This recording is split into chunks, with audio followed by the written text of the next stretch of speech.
Selamat pagi Bapak dan Ibu. Perkenalkan, kami dari tim Espiritu.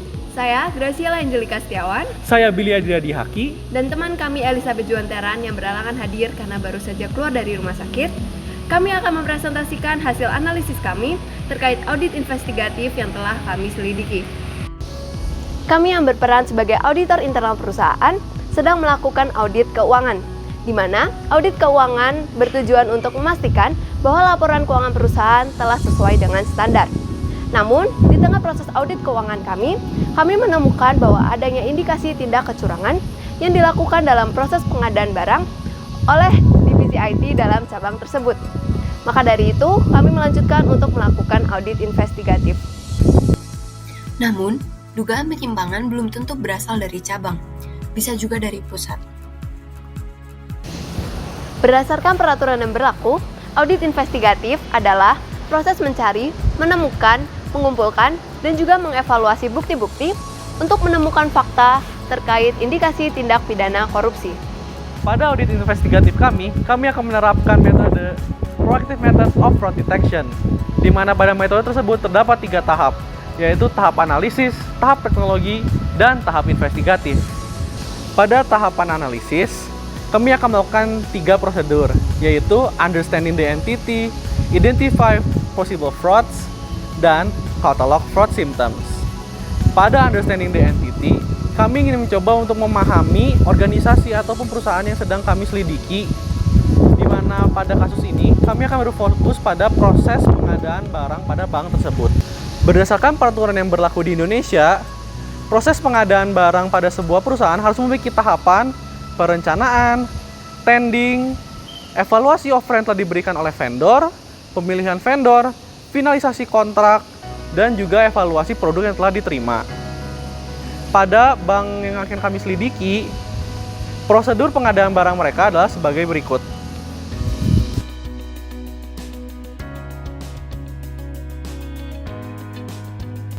Prosedur kedua dari tahap analisis adalah Identify Possible Frauds that could exist, di mana pada prosedur tersebut kami mencoba untuk mengidentifikasi kemungkinan tindakan kecurangan yang dilakukan oleh organisasi berdasarkan proses bisnis yang telah kami analisa melalui Understanding the Entity.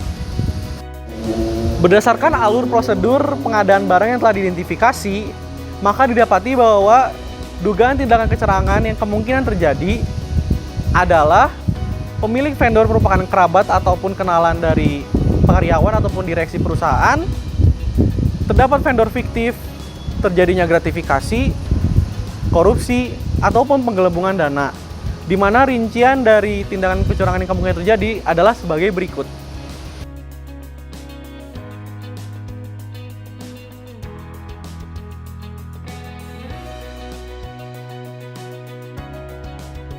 Prosedur terakhir dari tahap analisis adalah Catalog Fraud Symptoms, di mana pada prosedur tersebut kita coba menghubungkan gejala yang kita dapati dari kasus dengan kemungkinan tindakan kecurangan yang telah kita jabarkan tadi. Berdasarkan kasus, gejala yang kami temukan adalah penggunaan vendor di luar kebijakan perusahaan. Maka dari gejala tersebut bisa kita kerucutkan dari kemungkinan tindakan kecurangan yang telah kita dapatkan adalah sebagai berikut.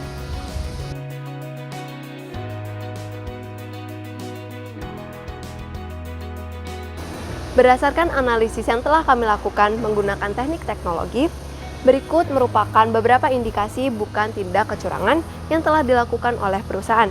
Seperti, yang pertama, belum terupdate-nya vendor list, yang kedua, vendor merupakan vendor cabang, dan yang ketiga, adanya vendor baru yang menjual dengan spesifikasi yang sama dengan harga yang lebih murah, namun belum diketahui oleh pembuat pedoman. Dalam melaksanakan tugasnya, auditor akan memerlukan beberapa macam bukti audit, seperti physical examination, inquiry, inspection, confirmation, analytical procedures, re-performance, recalculation, dan juga observation. Berdasarkan kasus yang ada, maka bukti-bukti yang akan dikumpulkan adalah yang pertama, dokumen permintaan pengadaan barang, yang kedua, hasil wawancara dengan kepala divisi IT kantor cabang, yang ketiga, spesifikasi produk yang diperoleh, yang keempat, offering letter, dan lain-lain. Setelah kita menentukan bukti-bukti audit yang hendak kita kumpulkan, maka kita akan membuat audit program, di mana audit program didefinisikan sebagai kumpulan prosedur-prosedur audit yang dilakukan oleh auditor di lapangan guna mendapatkan bukti dan fakta yang kemudian akan dievaluasi.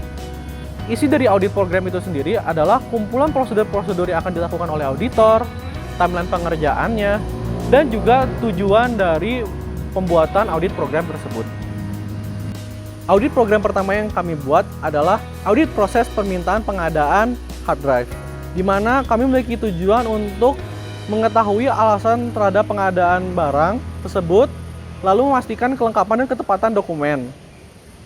Untuk prosedur yang kami lakukan adalah meminta dokumen permintaan barang, memeriksa kelengkapan dokumen tersebut, memastikan bahwa pada dokumen tersebut telah diotorisasi oleh pihak yang berwenang, seperti kepala divisi IT, lalu melakukan inquiry kepada kepala divisi IT tersebut mengenai alasan pengadaan dan kenapa spesifikasi yang dipilih adalah spesifikasi tersebut.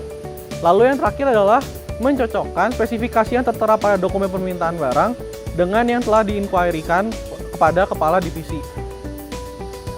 Audit program kedua yang telah kami kembangkan adalah audit vendor, di mana pada audit program tersebut kami bertujuan untuk memastikan bahwa vendor tidak fiktif dan sesuai dengan standar, lalu mencari alasan kenapa vendor tersebut bisa terpilih.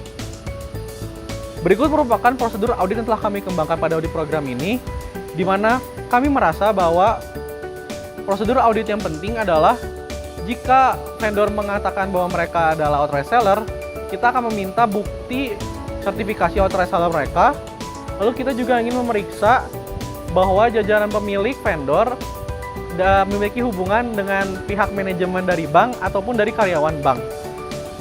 Yang ketiga adalah audit dokumen transaksi, dengan tujuan untuk memastikan bahwa dokumen terkait transaksi pengadaan hard drive telah sesuai dengan detail yang telah diotorisasi.